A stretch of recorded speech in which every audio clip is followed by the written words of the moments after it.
necesaria para que la sangre circule por todo el cuerpo o por todo el organismo, y sin esta fuerza de bombeo, pues no existiría como tal un flujo sanguíneo efectivo, por lo que la circulación pues depende directamente de la presión que crea el corazón.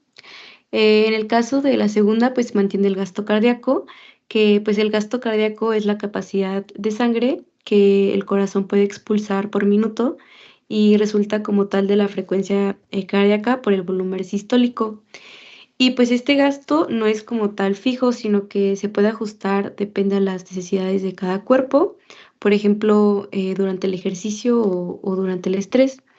También garantiza pues oxígeno y nutrientes a todos los tejidos, ya que pues la sangre lleva el oxígeno y los nutrientes pues a todas las células del cuerpo, y esta pues como tal permite la eliminación de los desechos metabólicos.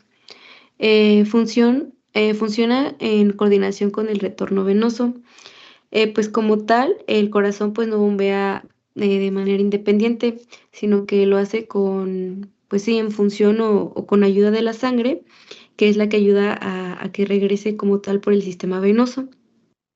Permite la adaptación a distintas situaciones, como tal, bueno, adaptaciones fisiológicas, como es el caso del ejercicio, los cambios de postura, el estrés o incluso las hemorragias.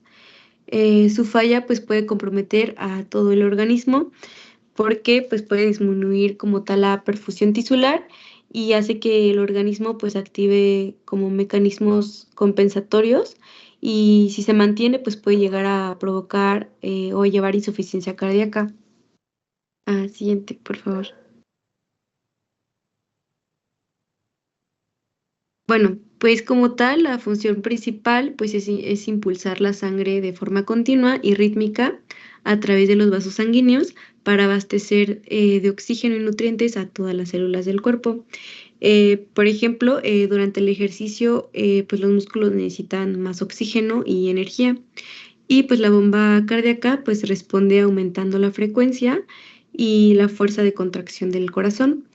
Y pues esto hace que se pueda impulsar más la sangre hacia los músculos para abastecerlos de oxígeno y de nutrientes. Siguiente, por favor.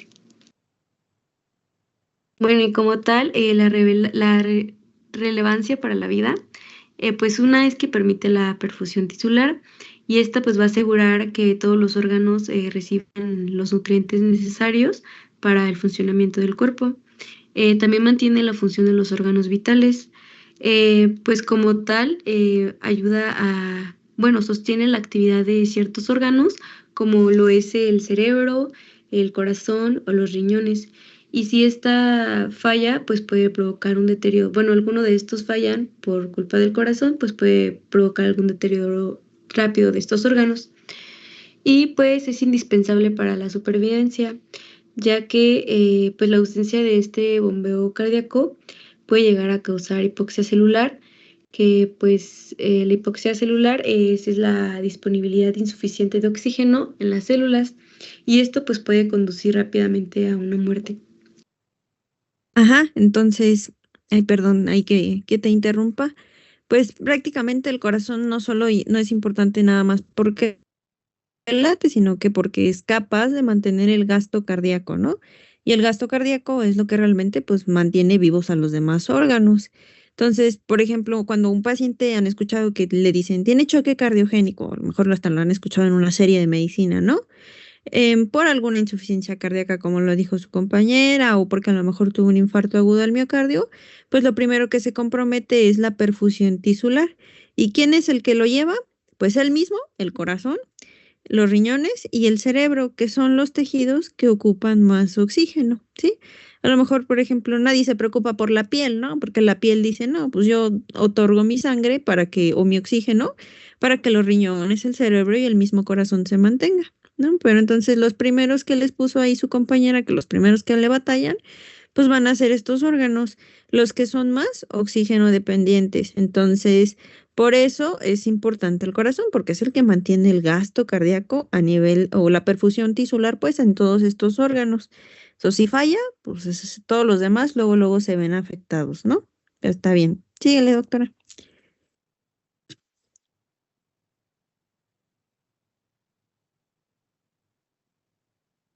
Bueno, ahora yo les voy a hablar acerca del concepto de bomba cardíaca. El corazón no solo es un músculo, sino que se divide como dos bombas separadas. El corazón derecho, que se encarga de la circulación pulmonar, y el izquierdo, que es la circulación sistémica. También tenemos diferentes conceptos como el cincito cardíaco, en el que se dice que las células musculares están interconectadas por discos intercalares que contienen uniones de hendidura, que son las gap. Esto nos va a permitir que el potencial de acción viaje rápidamente, haciendo que las aurículas se contraigan como una unidad y los ventrículos como otra. Siguiente, por favor.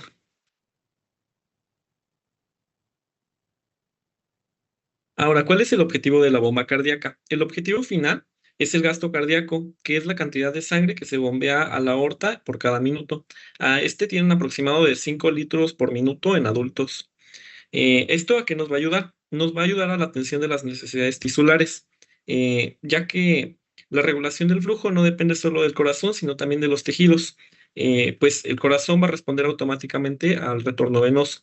También uno de los objetivos es la gradiente de presión. Este es el objetivo mecánico, que es generar una presión alta en la aorta. Y también tenemos que funciona como reserva cardíaca, ya que el corazón tiene la capacidad de bombear de 300 al 400% más de sangre de lo que el cuerpo necesita en reposo. Siguiente, por favor.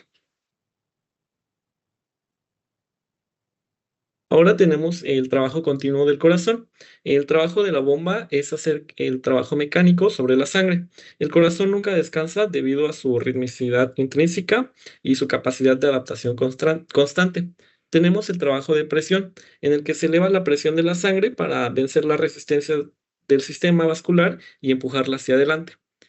Y tenemos que también se va a dar energía cinética, en donde el corazón está gastando energía de forma continua, porque en cada latido carga presión al sistema arterial y sostiene el flujo que llega a los capilares u órganos. También tenemos el control por el sistema nervioso autónomo. En este tenemos la rama del sistema simpático, en donde va a aumentar la frecuencia y la contracción, que es el inotropismo positivo. Esto nos puede causar que aumente el gasto cardíaco. Y también tenemos el sistema parasimpático o el nervio vagal, que nos ayuda a reducir la frecuencia cardíaca y la fuerza de contracción casi a cero temporalmente.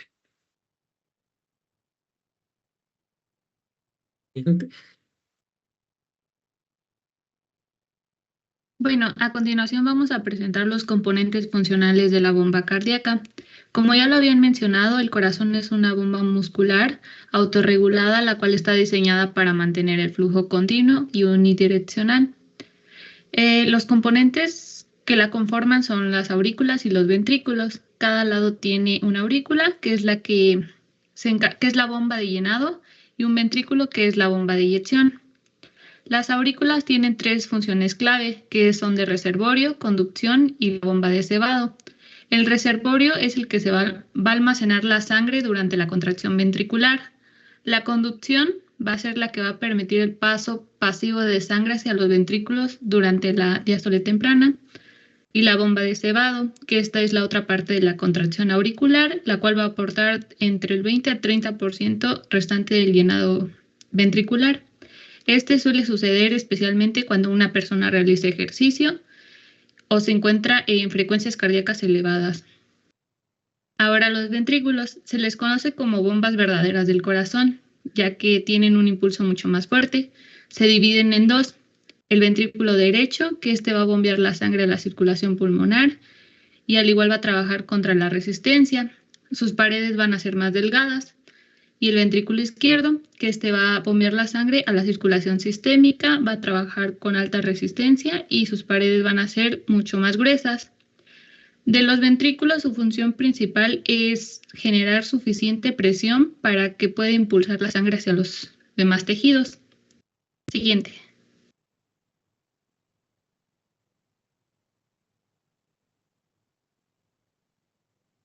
Bueno, ahora hablaremos de la coordinación funcional.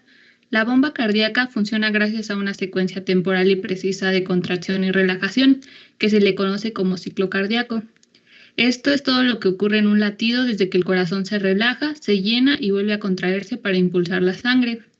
Se divide en dos fases, que es la diástole, que es la relajación, que es la fase de llenado, y se divide en la relajación ventricular y el llenado ventricular. La relajación ventricular es cuando los ventrículos se relajan, la presión dentro de ellos disminuye y las válvulas semilunares se van a cerrar. Y el llenado ventricular, aquí va a entrar la sangre a los ventrículos y tiene 3 subfases: la fase rápida, la diástasis y la sístole auricular. En la fase rápida se van a abrir las válvulas mitral y tricúspide. En la diástasis el flujo de sangre se hace lento y las presiones entre las aurículas y los ventrículos se van a igualar. Y en la sístole auricular las aurículas se van a contraer y aquí es donde se va a empujar el 20 al 30% restante de la sangre del ventrículo. Y ahora la sístole, que es la fase de expulsión. Los ventrículos se van a contraer para poder sacar la sangre. Incluye 3 fases, que es la contracción isovolumétrica, que los ventrículos se van a contraer, la eyección rápida, donde la presión ventricular supera la arterial, y la eyección lenta. Aquí la fuerza de contracción va a disminuir. Y por otro lado tenemos el sistema de conducción, que este es importante ya que va a garantizar que las cavidades se contraigan en el orden correcto y se conforma del nodo sinoauricular, que es, como ya sabemos, es el marcapasos fisiológico. Este va a iniciar un impulso eléctrico. Además se conforma de las vías internodales, que estas van a conducir el impulso por las aurículas. El nodo auriculoventricular, que va a retrasar el impulso y además va a permitir que los ventrículos se llenen antes de contraerse. Y por último, el haz de His y las fibras de Purkinje, que es una conducción mucho más rápida y la contracción va a ser simultánea y eficaz. Siguiente.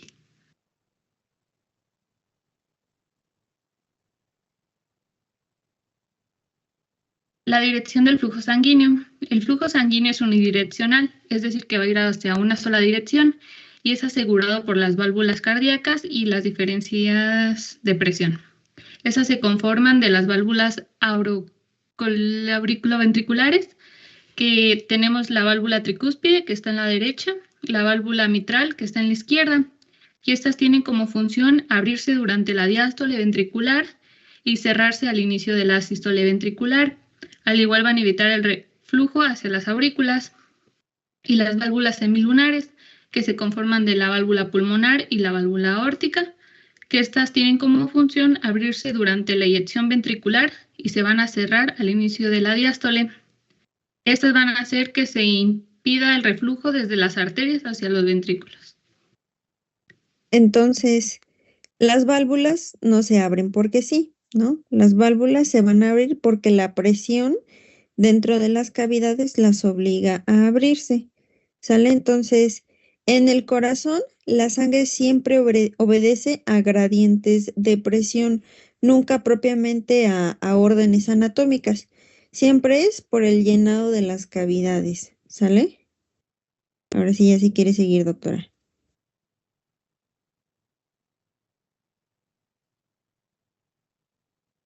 Sí, siguiente. Bueno, vamos a tener la bomba cardíaca derecha. ¿Qué es la bomba cardíaca derecha? Va a ser la parte del corazón que se va a encargar de recibir la sangre venosa desoxigenada para que esta sangre va a ser la que regresa de todo el cuerpo y se va a enviar a los pulmones. Va a estar formada de la aurícula derecha y del ventrículo derecho. Va a funcionar como un sistema que recoge la sangre usada del cuerpo y la va a mandar a los pulmones para que se oxigene. Su función va a ser recibir la sangre venosa desoxigenada proveniente de la circulación sistémica. Va a bombearla hacia los pulmones a través de la circulación pulmonar y va a ocurrir ahí el intercambio gaseoso. Siguiente, por favor.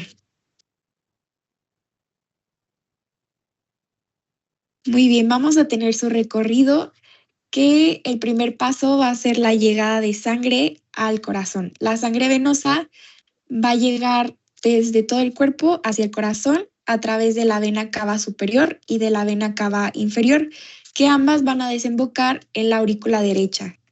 Después vamos a tener que la aurícula derecha va a ser la que va a funcionar como una cámara de recepción, que va a recibir toda la sangre venosa del cuerpo y cuando se llene se va a contraer suavemente para enviar la sangre al siguiente compartimento que va a ser el ventrículo derecho.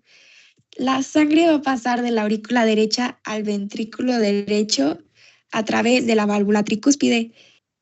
Y esta va a ser importante porque va a evitar que la sangre se regrese a la aurícula cuando el ventrículo se va a contraer.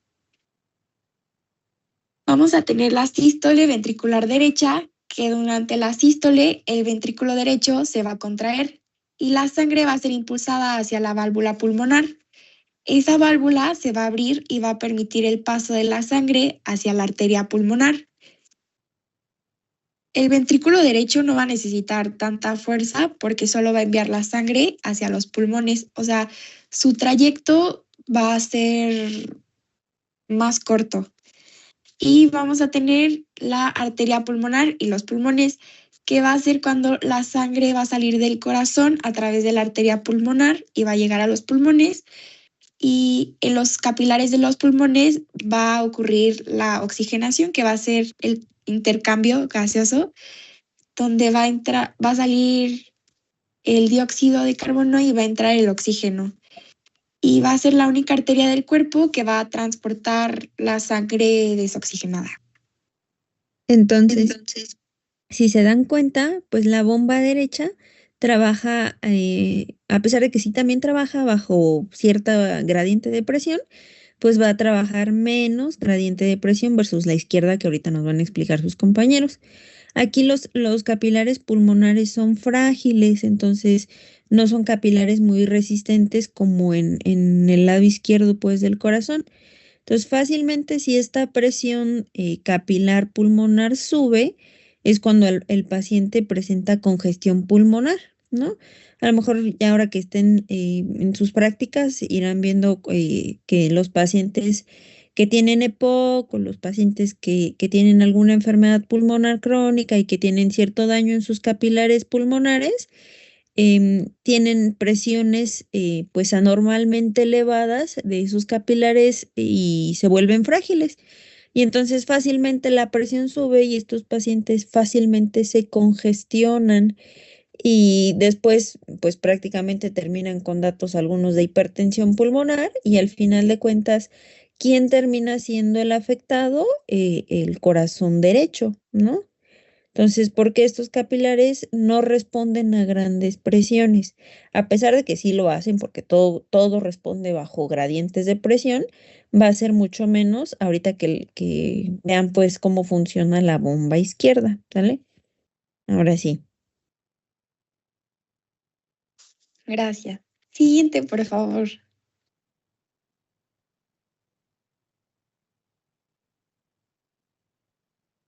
Muy bien, vamos a tener la importancia funcional de la bomba cardíaca derecha y principalmente va a mantener una circulación pulmonar adecuada, lo que quiere decir que se va a asegurar de que llegue la cantidad correcta de sangre a los pulmones para que se puedan oxigenar de una manera correcta. Y vamos a tener que también va a permitir la oxigenación de la sangre. Básicamente, sin la bomba derecha, la sangre nunca llegaría a los pulmones y por lo tanto, sin oxígeno, las células no podrían producir energía, lo que provocaría muerte celular también. Vamos a tener que también va a mantener presiones bajas en el circuito pulmonar, ya que va a trabajar en baja presión y eso va a proteger a los capilares pulmonares que van a ser muy delicados y va a ayudar a evitar también el edema pulmonar. O sea, básicamente su presión baja del ventrículo va a ser la que va a proteger la estructura pulmonar. Va a evitar la congestión venosa sistémica, ya que si la bomba derecha llegara a fallar, se acumularía la sangre en las venas y podría aparecer un edema y por lo tanto es importante que funcione de una manera correcta y también garantiza que el corazón izquierdo reciba sangre oxigenada. La bomba derecha va a preparar la sangre para que el corazón izquierdo pueda bombearla al resto del cuerpo y mantener la circulación sistémica. Básicamente, en resumen, la bomba derecha va a recoger la sangre desoxigenada del cuerpo y la va a enviar a los pulmones en una baja presión y va a asegurarse de que el corazón izquierdo, bueno, la bomba cardíaca izquierda, pueda recibir la sangre que está rica en oxígeno.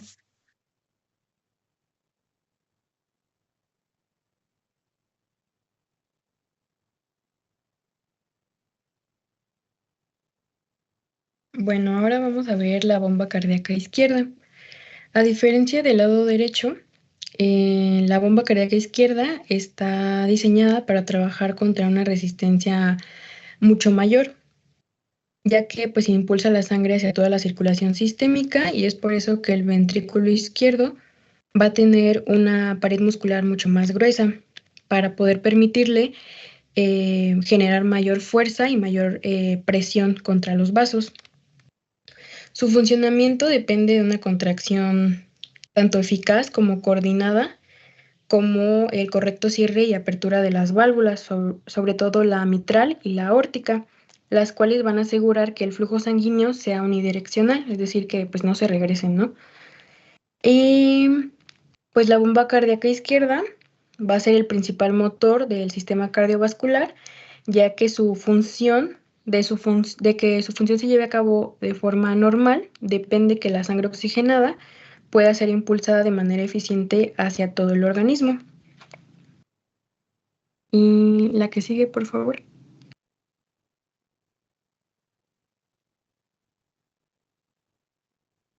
Bueno, ahora el recorrido. La sangre, como ya lo decía mi compañera, va a venir ya oxigenada desde los pulmones por medio de las 4 venas pulmonares, las cuales, pues como ya lo hemos mencionado en otras clases, van a tener el transporte de la sangre ya oxigenada, a comparación pues de otras venas que llevan como tal los desechos. Esta sangre oxigenada va a entrar primero a la aurícula izquierda, que funciona como pues este sitio del reservorio, mientras que el ventrículo izquierdo se va a encontrar relajado. La aurícula se va a llenar y se va a preparar para el paso de la sangre en el siguiente compartimiento. Durante la diástole ventricular, la aurícula izquierda se va a contraer y la sangre va a cruzar hacia el ventrículo izquierdo a través de la válvula mitral, la cual se encuentra abierta durante esta fase y hace que se lleve a cabo el correcto llenado ventricular y pues obviamente evitando el reflujo. A ver, Una- espera, doctora, a ver, otra vez regrésate. Entonces, a ver, la sangre pasa a la aurícula izquierda, pasa por la mitral, ajá, llega al ventrículo izquierdo y durante la, ¿qué dijiste? ¿Es que se contrae? Durante la diástole ventricular, la aurícula No, izquierda se contrae. no, es durante la sístole. Acá es durante la sístole ventricular, es cuando el ventrículo se contrae, ¿no? La diástole es para que se llene. Sí, perdón. Ajá, Ujú, sí, por eso me quedé, pero ya, síguele. ujú, sí. Y pues ahí la sangre cruza hacia el ventrículo izquierdo por la válvula mitral. Una vez que la sangre ya se encuentra en el ventrículo izquierdo, esta va a alcanzar un volumen máximo para que pueda iniciar la sístole ventricular. Y es en esta fase donde el ventrículo se va a contraer con mucha fuerza y la válvula mitral se va a cerrar para impedir que la sangre regrese a la aurícula.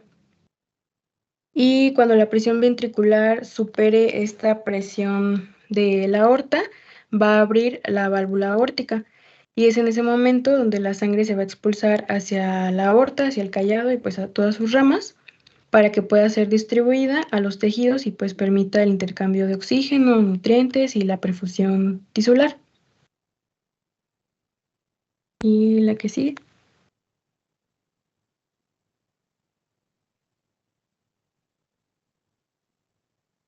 Y bueno, ahora sus principales funciones. Pues primero el gasto cardíaco nos va a ayudar a generar el gasto cardíaco, que pues esto lo vamos a ver un poquito más adelante, pero igual es la cantidad de sangre que el corazón bombea en un minuto. En promedio el corazón expulsa unos 70 mililitros por latido y cuando se multiplica por la frecuencia cardíaca, pues produce un gasto aproximado de 5 litros por minuto. Este es el volumen que se necesita para cubrir las necesidades metabólicas de un organismo sano. Para lograr que la bomba cardíaca izquierda también debe producir una alta presión sistémica, ya que la sangre que impulsa contra la resistencia de toda la circulación sistémica pues va a ser mayor a la de la bomba cardíaca derecha. Y es por eso que el ventrículo izquierdo tiene una gran masa muscular que pues le permite generar estas fuertes contracciones. Y también nos va a ayudar a mantenerlo de forma continua para que se adapte en distintas demandas del cuerpo, como cuando estamos haciendo ejercicio, cuando hay estrés o cuando hay un cambio postural muy brusco. Gracias también a este bombeo se logra una perfusión tisular adecuada y pues es por esto que los órganos y los tejidos van a recibir sangre suficiente. Eso hace que la bomba cardíaca izquierda pues sea fundamental para la presión arterial, ya que depende directamente del gasto cardíaco y de la resistencia vascular periférica. Y también nos va a dar el aporte de oxígeno y nutrientes a las células para su correcto funcionamiento por medio de la perfusión tisular.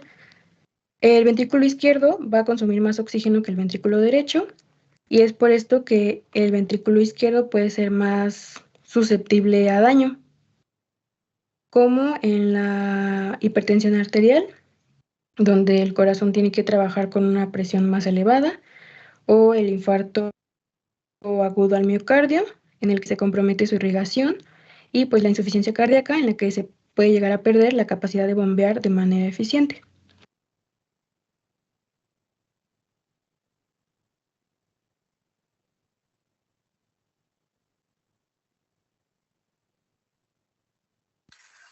Bueno, continuamos con las fases de la bomba cardíaca. Básicamente se divide en 4 principales, que son llenado, contracción, eyección y relajación. Ya durante las diapositivas unas de mis compañeros nos fueron introduciendo a esto. Siguiente, por favor. Introduciendo. Siguiente. Bueno, la primera es el llenado, que básicamente corresponde al ingreso de sangre desde las aurículas hacia los ventrículos. Primero se refiere a la apertura de las válvulas auriculoventriculares, que como ya sabemos son la mitral y la tricúspide. Después tenemos una fase rápida inicial del 70 u 80% de llenado que ocurre pasivamente por un gradiente de presión. Como tercer punto está la fase lenta y como cuarto punto está la contracción auricular que aporta del 15 al 20% final del volumen diastólico. Siguiente.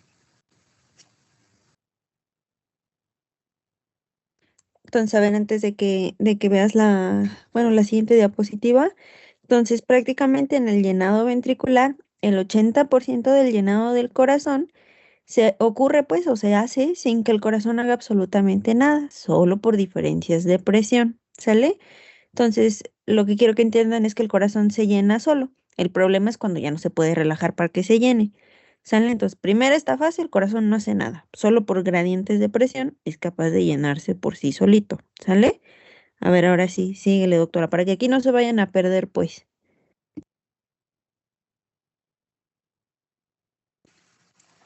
Bueno, en contracción hablamos del inicio de la sístole, donde los ventrículos se contraen con las válvulas completamente cerradas. Tenemos un cierre de válvulas auriculoventriculares en donde podemos escuchar el primer ruido cardíaco y un aumento rápido en la presión intraventricular sin cambio de volumen. Siguiente.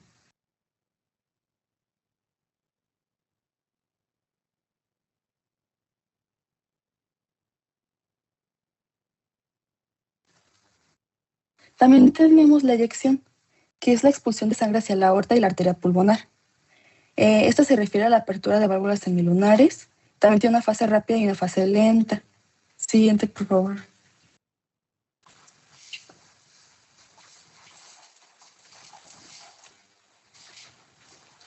Tenemos la relajación ventricular, que se refiere a la fase de caída de la presión ventricular con válvulas cerradas.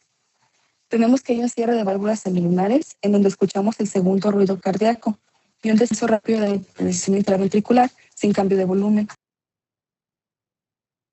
Entonces aquí, antes de que vaya más rápido la compañera, entonces en la eyección ocurre que cuando la presión ventricular supera la presión arterial, las válvulas se rinden y es cuando se deja pasar la sangre de un lugar a otro. Y en la relajación ventricular, pues ya lo dijo su compañera, prácticamente que es el cierre de las válvulas semilunares. Este corresponde al segundo ruido cardíaco y entonces aquí hay un descenso de esa presión ventricular. Aquí termina la sístole mecánica, ¿sale? ¿Hasta ahí todo bien?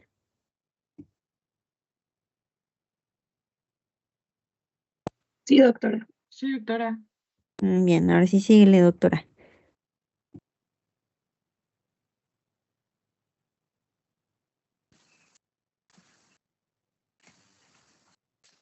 Bueno, esta imagen la encontré en un video que me gustó y la puse muy bien por si, bueno, por ejemplo, yo se confundía con lo de sístole ventricular, luego diástole auricular, porque están como contrapuestas.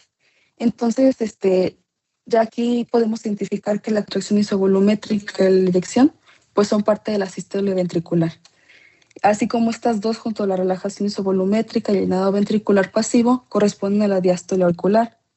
La relajación isovolumétrica, el llenado ventricular pasivo y la sístole auricular pertenecen a la diástole ventricular y pues sístole auricular con sístole auricular. La puse por si alguien también le confundía esa parte y pues por si les ayuda. Siguiente, por favor.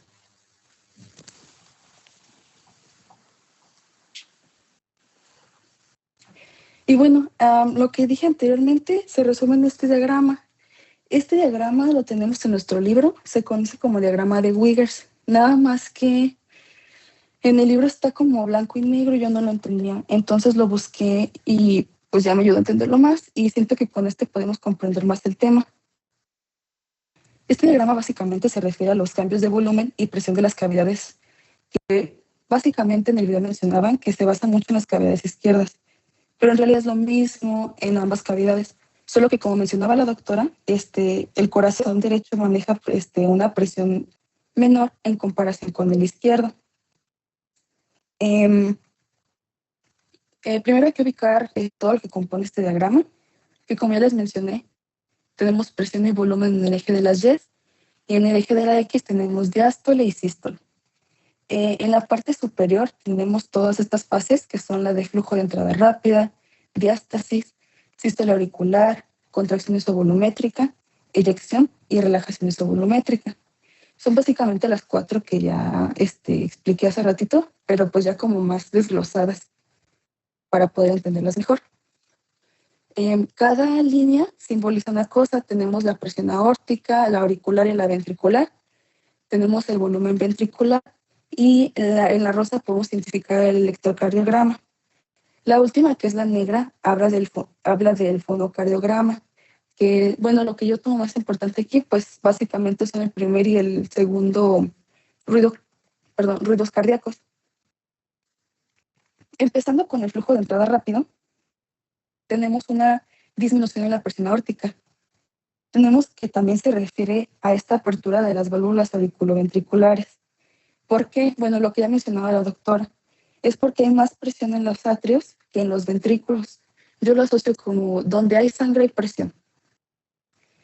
Entonces, también tenemos que hay un aumento del volumen ventricular, que es la línea naranja, por esto mismo de que los ventrículos pues se están llenando.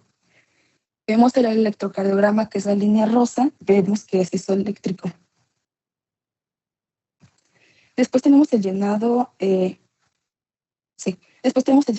ventricular lento, también conocido como diástasis, que sería el azul, en la que tenemos que la presión en las aurículas y los ventrículos es igualada, por lo que se enlentece el paso de sangre. Para entender esto de que es igualada, esta fase de aquí es más bien como que exactamente lo que está sucediendo en de que es el vaciado, es el intermedio entre el vaciado. Entonces no es como que haya mayor presión en la aurícula o mayor presión en el ventrículo, sino que es cuando está pasando por un intermedio en las válvulas, en las válvulas AB, y por eso es como lenta. También por eso se ve que hay un descenso de la presión aórtica, un aumento del volumen ventricular, y podemos observar la formación de la onda P. Esto porque comienza la actividad del nudo sinusal. Después tenemos la sístole auricular. Esta es básicamente la contracción de las aurículas para que terminen de llenar los ventrículos. Es como las aurículas dándole a los ventrículos lo último que les quedaba de sangre. Y les da aproximadamente un 20 o 30%. Cuando el ventrículo se llena, su presión ahora es mayor que la de la aurícula. Ahora ya no están igualadas. Ahora es el ventrículo, porque como les decía, donde hay sangre hay más presión. Ahora es mayor, por lo que tenemos que se cierran las válvulas auriculoventriculares. Meli, ¿le puedes acercar a la fotito del corazón, por favor?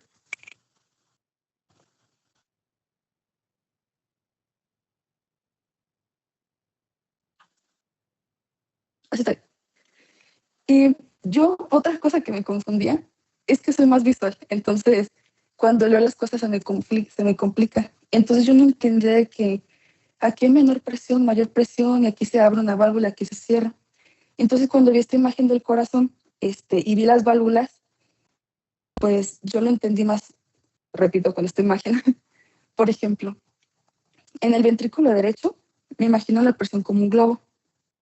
Y si vemos cómo están direccionadas como las válvulas, imagino que entro el globo y veo cuál se abriría. Además de que también guiándome por la dirección que ya conocemos hacia dónde va la sangre de cada estructura del corazón.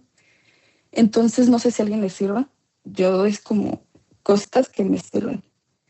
Entonces, pues ya sabemos que si vemos el globo se infla, pues abriría lo que sería pues serían las semilunares. Y ya sabemos que la sangre va para allá. Y pues donde es como una puerta, de donde hay mayor presión hacia donde va, abre, y de donde viene la cierra. Listo. Ya la puedes hacer más chiquita.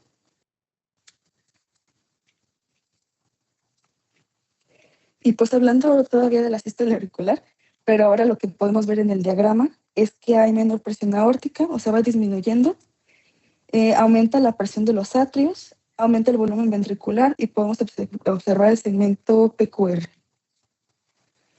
Después en la contracción isovolumétrica, es importante que notemos que aquí ya empieza la fase de sístole ventricular. Observamos que hay una mayor presión de los ventrículos en cambios en volumen, y el volumen está constante porque las válvulas auriculoventriculares están cerradas. Esto porque la presión del ventrículo es mayor a la de las aurículas. También aquí podemos observar el primer ruido cardíaco y un aumento en la presión ventricular, y el volumen ventricular se ve constante. Después, en la eyección ventricular, tenemos que la presión intraventricular es mayor que la presión de la aorta y de la arteria pulmonar. Esto es lo que abre las válvulas semilunares. Aquí algo que hay que revisar es lo que son los volúmenes que se conocen aquí, que son el volumen telediastólico, el sistólico y el telesistólico, en donde el telediastólico es básicamente el volumen final de la diástole. Aproximadamente decía que eran 120 mililitros. Pero de este volumen de la diástole, el volumen sistólico es el que en realidad se va a eyeccionar, y el volumen telesistólico es el que permanece en los ventrículos. Y lo que observamos aquí en el diagrama es que hay un aumento en la presión intraventricular, un aumento en la presión aórtica, una disminución del volumen ventricular, y podemos observar la onda T. Y ya finalmente, en la relajación isovolumétrica, tenemos que las válvulas semilunares permanecen cerradas, lo que ocasiona, que cuando las válvulas semilunares se cierran, ocasionan el segundo ruido cardíaco. Todas las válvulas cerradas, y para que las auriculoventriculares se abran, deben llenarse los atrios, que sería como este ciclo, o sea, volver a empezar, que se llenen las aurículas. Y pues ya lo que podemos observar aquí en el diagrama es una menor presión ventricular y un volumen ventricular constante.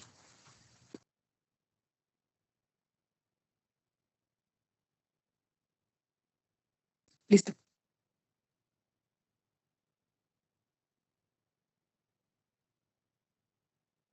Bueno, yo les voy a hablar de la sístole. La sístole ventricular empieza cuando se cierran las válvulas auriculoventriculares y termina cuando se abren las válvulas. ¿Cuál es su función? Los ventrículos se contraen y se genera la fuerza de bombeo del corazón. Esta fase del corazón funciona como una bomba, porque lo que genera es la fuerza necesaria para mover la sangre. pues ya como sabemos que esta es el ciclo cardíaco cuando los ventrículos se contraen. A la siguiente. La expulsión de sangre se va en dos fases, que es la contracción y su volumétrica. Esta es cuando los ventrículos se contraen, pero la sangre todavía no sale, ya que hay un llenado, pero pues la presión sube, pero todavía no es listo para que salga expulsada, ya que estas válvulas están cerradas, pero la presión aumenta rápidamente, ya que aquí es donde el corazón se contrae, la presión sube, pero como ya les había mencionado, pues la sangre todavía no es eyectada. La segunda fase es la fase de eyección. Esto sucede cuando la presión del ventrículo supera la presión y se abren las válvulas semilunares. En este momento ya empieza la fase de eyección. Es cuando la sangre es expulsada del corazón y es enviada hacia la aorta y hacia la arteria pulmonar. Eh, esto, esto depende de tres factores, que es el volumen sistólico.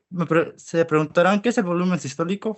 Es la cantidad de sangre en la cual que es expulsada de un ventrículo de cada latido durante la sístole, o es la sangre que sale del corazón cada vez que se contrae. Y aquí hay precarga, contractibilidad y poscarga. La precarga es cuando qué tan lleno está el ventrículo antes de contraerse. Después está la contractibilidad, que es la fuerza con la que se contrae el corazón. Y la poscarga es que la resistencia que tiene el corazón para vencer y expulsar la sangre y para que se lleve toda esa sangre hacia la aorta y la aorta y las arterias pulmonares para llevar a los tejidos y los órganos. Y pues en resumen, pues durante esta fase, el corazón aumenta la presión, así que esto hace que las válvulas y la sangre se expulsen, funcionando como una bomba principal de este sistema. Entonces, poniendo en contexto, pues, como lo que, o a lo mejor clínicamente lo que dice su compañero, entonces, por ejemplo, nosotros sabríamos que una persona que vive con hipertensión, entonces va a tener mucha poscarga, ¿no? Porque le va a costar trabajo a ese ventrículo sacar la sangre. Ahora, un paciente que está deshidratado o un paciente que tiene a lo mejor una hemorragia, pues entonces va a tener poca precarga porque está llegando volumen insuficiente, ¿no? A esas cavidades del corazón. Y un paciente con un infarto agudo al miocardio, pues entonces tendría una mala contractilidad porque ya perdió cierta cantidad de miocitos. Entonces, en algún momento de la vida, cuando ustedes les pregunten, pues relacionen esto, ¿no?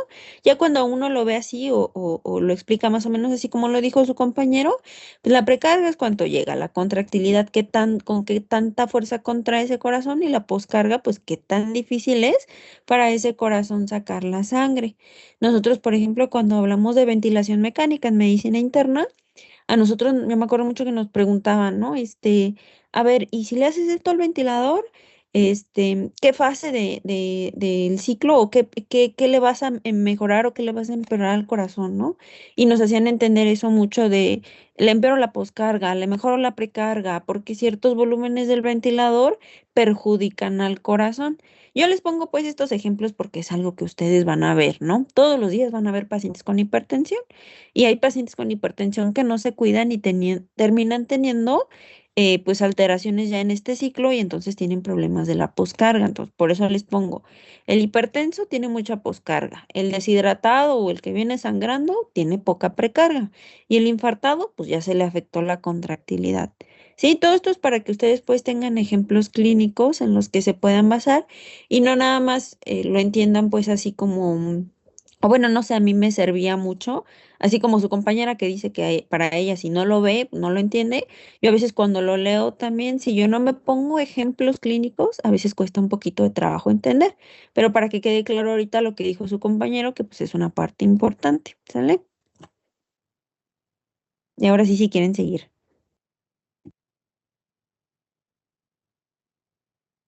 La que sigue.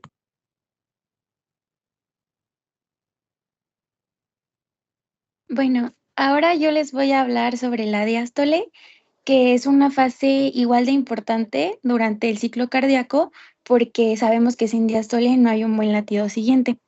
Básicamente, la diástole es la fase del ciclo cardíaco en la que el corazón, específicamente hablando de los ventrículos, se van a relajar. Esta relajación va a provocar que la presión dentro de los mismos ventrículos disminuya. Y esto es lo que permite que los ventrículos puedan llenarse de sangre, como hace rato lo estaba comentando la doctora. Durante esta fase, las válvulas auriculoventriculares, la mitral y la tricúspide, se van a abrir, mientras que las válvulas semilunares, la pulmonar y la aórtica, van a permanecer cerradas. Gracias a esto, la sangre puede pasar de las aurículas hacia los ventrículos. Entonces, hay algo importante que entender, que es que no es un momento como sin importancia dentro del ciclo, sino que es la fase que prepara al corazón para poder generar un volumen sistólico adecuado en el siguiente latido. Sabemos que si la diástole se altera, por ejemplo, si la frecuencia cardíaca es muy alta, el llenado ventricular se va a comprometer y esto va a afectar directamente pues al gasto cardíaco. Siguiente, por favor.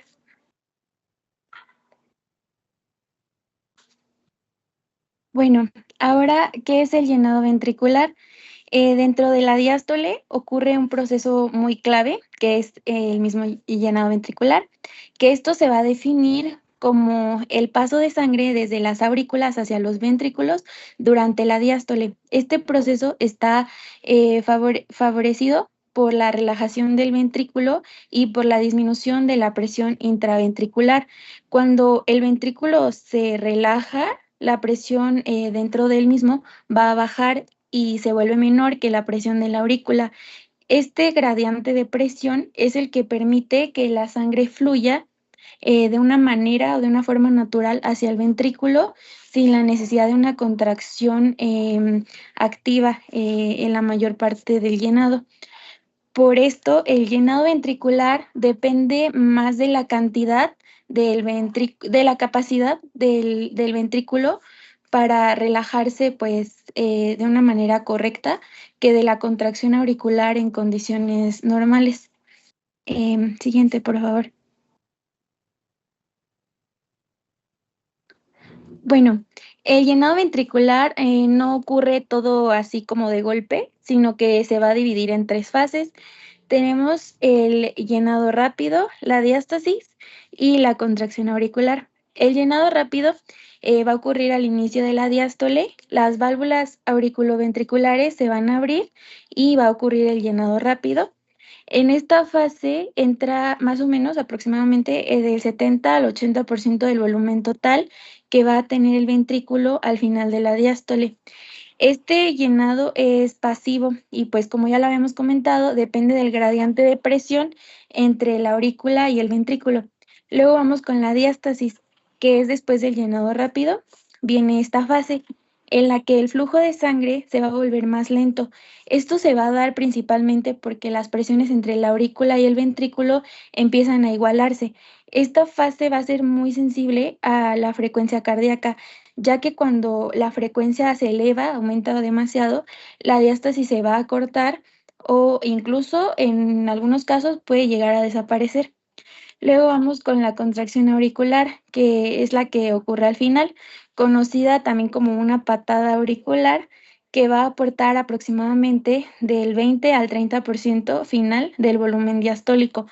Aunque esta fase no es indispensable en las condiciones normales, se vuelve muy importante en situaciones como el ejercicio o cuando la frecuencia cardíaca está elevada, ya que ayuda a completar pues, el llenado ventricular. Pues en conjunto estas 3 fases aseguran que el ventrículo alcance un volumen telediastólico adecuado antes de comenzar la sístole. Siguiente, por favor.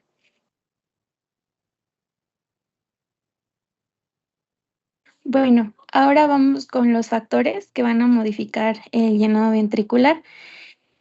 No siempre el llenado ventricular va a ser igual. Existen pues varios factores, varias cosas que lo pueden modificar.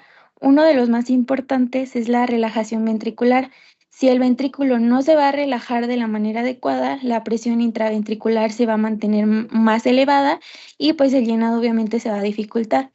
Otro factor es la compliance ventricular, que esto se refiere a la capacidad del ventrículo para distenderse. Es decir, un ventrículo rígido se llena menos, incluso aunque llegue la misma cantidad de sangre a él. Y luego tenemos el retorno venoso. También va a ser muy fundamental, ya que va a determinar cuánta sangre llega al corazón. Sabemos que a mayor retorno venoso, mayor llenado ventricular. Y pues finalmente la frecuencia cardíaca, que este es el papel crucial. Cuando la frecuencia es demasiado alta, la diástole se va a cortar, va a disminuir el tiempo de llenado y se va a reducir la precarga. ¿Y por qué es importante? El llenado ventricular suele ser muy importante porque determina el volumen telediastólico, es decir, o sea, el volumen que va a tener el ventrículo al final de la diástole, que a su vez va a activar la ley de Frank-Starling. Esta ley dice que a mayor llenado del ventrículo, pues mayor va a ser el estiramiento de las fibras miocárdicas y pues obviamente mayor va a ser la fuerza de contracción durante la sístole dentro de ciertos límites, obviamente. Gracias a este mecanismo, el corazón puede ajustar su volumen sistólico al volumen de la sangre que recibe, lo que va a permitir mantener un gasto cardíaco adecuado y una perfusión tisular eficiente. Por eso, algunas alteraciones en el llenado ventricular se reflejan rápidamente en una disminución del gasto cardíaco y explican pues muchos síntomas clínicos como puede ser la fatiga, la intolerancia al ejercicio excesivo o la hipotensión.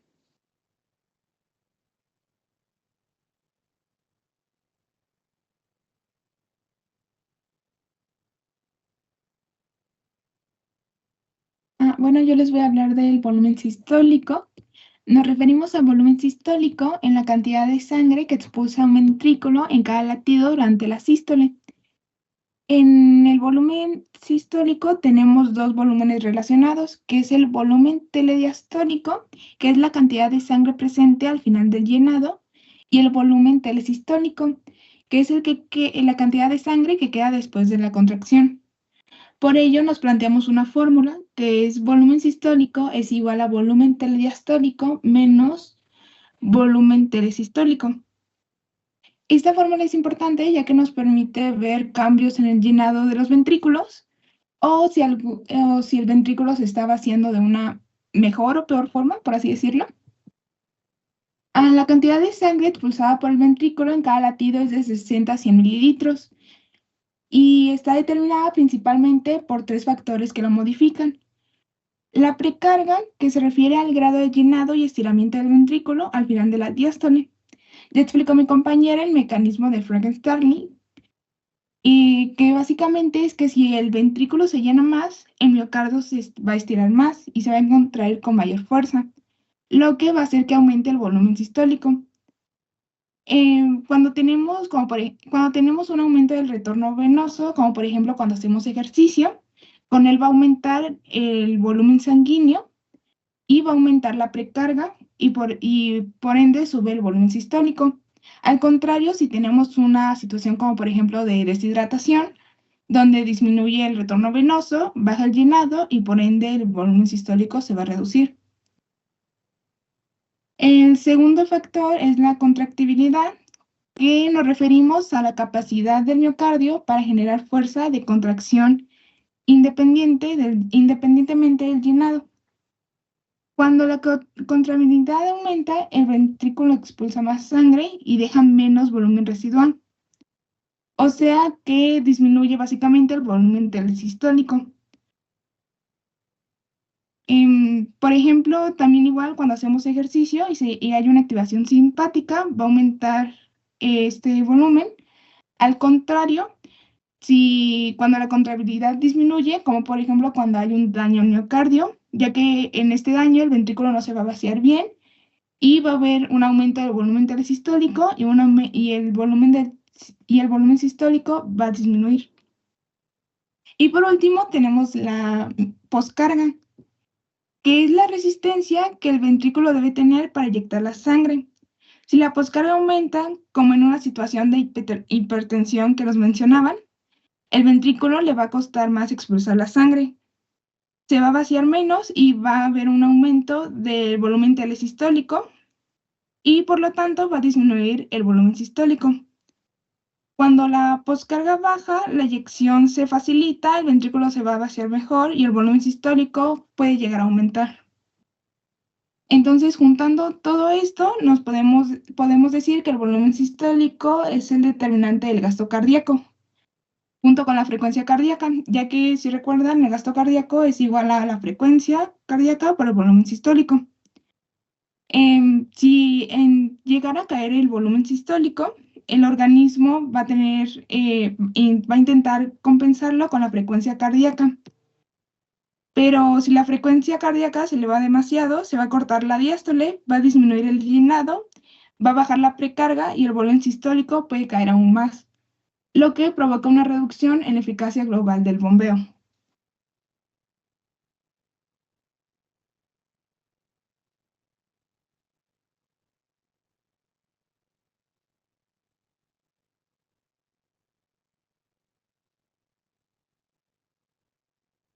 Ahora ya que hemos visto como más a fondo lo de meternos como en contexto de qué es esto, pues ahora yo les voy a hablar de lo que es el gasto cardíaco.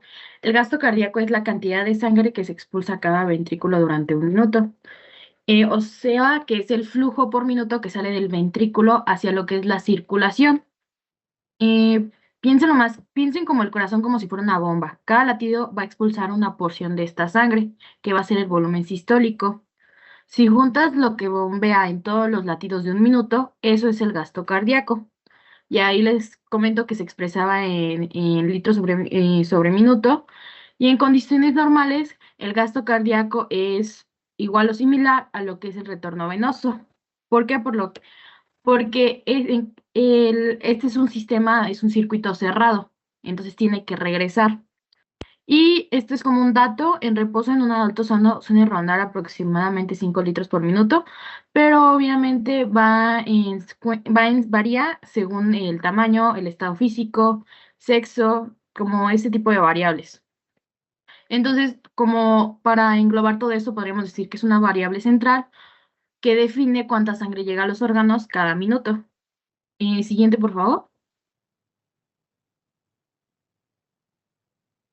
Ahí les represento cómo sería la fórmula y qué se entiende por cada cosa, aunque ya muchos de los puntos ya los tocaron mis compañeros, pero se los repito a grandes rasgos. El gasto cardíaco va a ser igual a la frecuencia cardíaca por el volumen del latido o el volumen sistólico. O sea que la frecuencia cardíaca la definimos como cuántos latidos hacemos por minuto. El volumen es cuánta sangre sale en cada latido. Entonces el corazón puede subir el gasto cardíaco de dos formas, o latiendo más rápido o sacando más sangre por latido. Entonces, ¿de qué de qué depende el volumen del latido? Ya habíamos mencionado que la precarga, que como es como tal el grado de estiramiento de la fibra miocardíaca ventricular al final de la diástole. En pocas palabras, es qué tanto se llena el ventrículo antes de contraerse. Entre más sangre entra, más llenado, entonces más se estira el músculo. Y era lo que mencionaban del mecanismo de Frank Starling.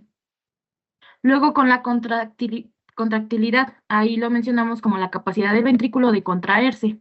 Eso quiere decir que es la fuerza con la que el corazón se contrae y depende mucho del sistema simpático, de la adrenalina y noradrenalina y del estado del miocardio. Entonces, a mayor contractilidad, mayor volumen de latido, por lo que el ventrículo exprime más sangre en ese latido. Y luego nos vamos a la resistencia vascular sistémica, que ya es como tal la poscarga. Y ahí lo encontramos como fuerza que se opone al vaciamiento ventricular. Entonces, si la carga contra la que el ventrículo tiene que bombear y si las arterias están muy contraídas o la presión está alta, el corazón le cuesta sacar más sangre. Y bueno, pues envolviéndolo, entonces el gasto cardíaco depende de la frecuencia y del volumen por latido. El volumen por latido aumenta si el corazón se llena más, que es la precarga, o si se contrae con más fuerza, la contractilidad. Y disminuye si hay más resistencia para bombear, la poscarga. Y ya, si pueden darle a la siguiente, por favor. Entonces, si ya les explicamos qué es el gasto cardíaco, ya les explicamos en teoría cómo lo podemos calcular y a qué se debe cada cosa que debemos de calcular. Entonces, ¿por qué esto es importante? Vamos al primer punto, que es que mantiene la perfusión tisular, o sea, el oxígeno y el nutriente. En pocas palabras, que la sangre llegue. El gasto cardíaco es importante porque es lo que le asegura a los órganos recibir la sangre. Si baja, llega menos sangre por minuto y los tejidos se quedan cortos. Entonces, un ejemplo clínico sería si el gasto cardíaco cae mucho, el cuerpo va a priorizar al cerebro y al corazón. Y por eso en las extremidades llegamos a sentir esta piel fría o llegamos a tener esta poca orina, el mareo o debilidad. Y luego determina la presión arterial, influye en esta. Conectando con lo que ya mencionamos antes, la presión arterial depende de gran parte de cuánto bombea el corazón y de qué tanta resistencia hay en los vasos. Si el gasto baja, la presión suele bajar a menos que el cuerpo compense con vasoconstricción. Piensen que la presión se sostiene por el flujo, que es el gasto, y la resistencia. Siguiente, por favor.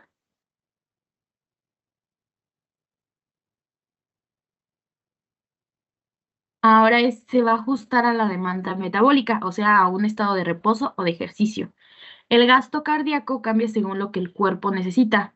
En ejercicio va a subir porque los músculos van a pedir más oxígeno y nutrientes. Esto no es algo fijo, es de acuerdo a la demanda. Sube por aumento de frecuencia, sube por aumento de contractilidad y también porque regresa más sangre al corazón, como una bomba muscular y respiratoria. Entonces, el gasto cardíaco es una forma de ajustar la entrada de oxígeno y la perfusión a la que el cuerpo requiere en cada momento. Y la importancia clínica es que al haber un gasto cardíaco bajo, hay una fatiga, una intolerancia al ejercicio, hipotensión, mala perfusión renal, que es oliguria, o una alteración del estado mental en casos graves, por lo mismo que les mencionaba, que el cuerpo va a priorizar a lo que es cerebro y corazón. Y ya, siguiente. Y eso ya no es mío. Ok, ahora hablaremos de la regulación de la bomba cardíaca, en la cual consistirá en la regulación intrínseca, en la cual habla la ley de Frank-Starling y la regulación nerviosa. ¿Podrías cambiar la diapositiva?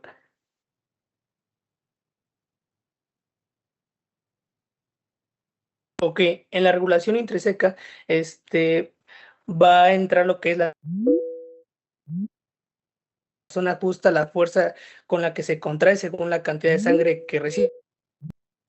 Puedo decir que durante la diástole el ventrículo se llena de sangre, mientras más sangre entra, más se estiran las fibras musculares del miocardio.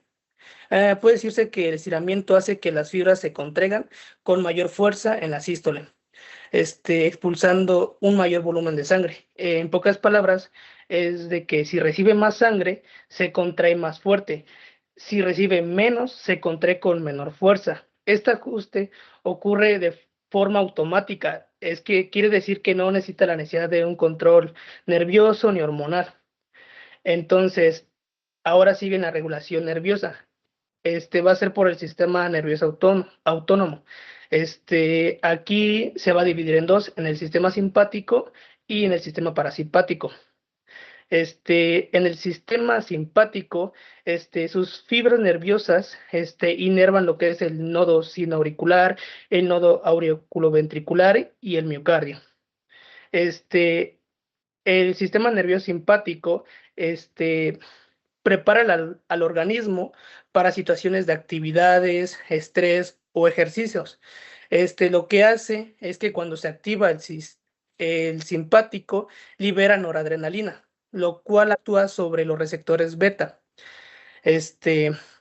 Como resultado, hace que el corazón late más rápido, se contraiga con más fuerza, conduce los impulsos eléctricos con mayor velocidad, lo que va a permitir que vea un aumento en el gasto cardíaco para cubrir una mayor demanda del oxígeno.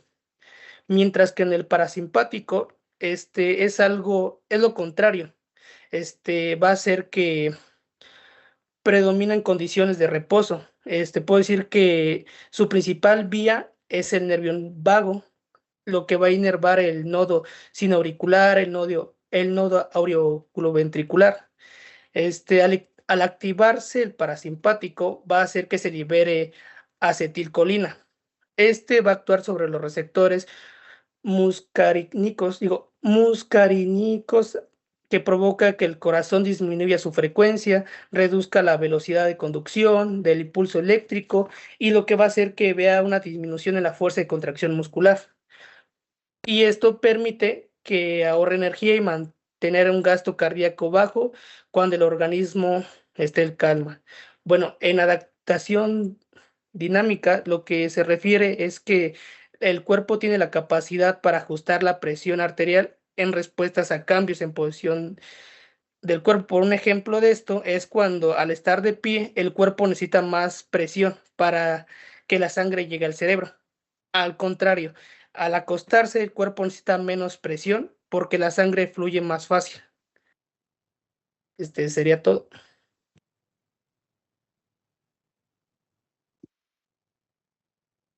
Y listo, eso fue todo. Esas son nuestras referencias.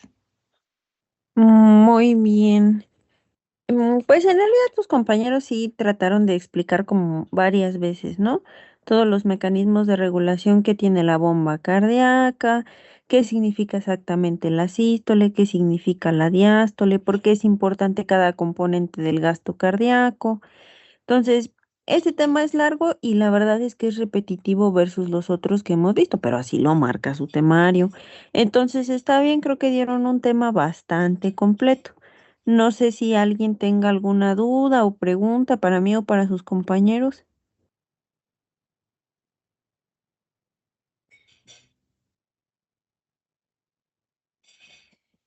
Nada más dejen veo, creo que mañana me toca exponer a mí, ¿verdad? Sí, doctora. Ay, sí, recuérdenme, ya hice mi clase, ¿verdad? Pero para estar yo también preparada, no crean que ustedes nomás son los únicos que se preparan, yo también tengo que estudiar mi tema. Está bueno. Entonces, si no queda ninguna duda, entonces nos vemos mañana, doctor. ¿Está bien? Sí, Sí, doctora. doctora, doctora. gracias. Gracias. Bien, Gracias, hasta doctora. mañana.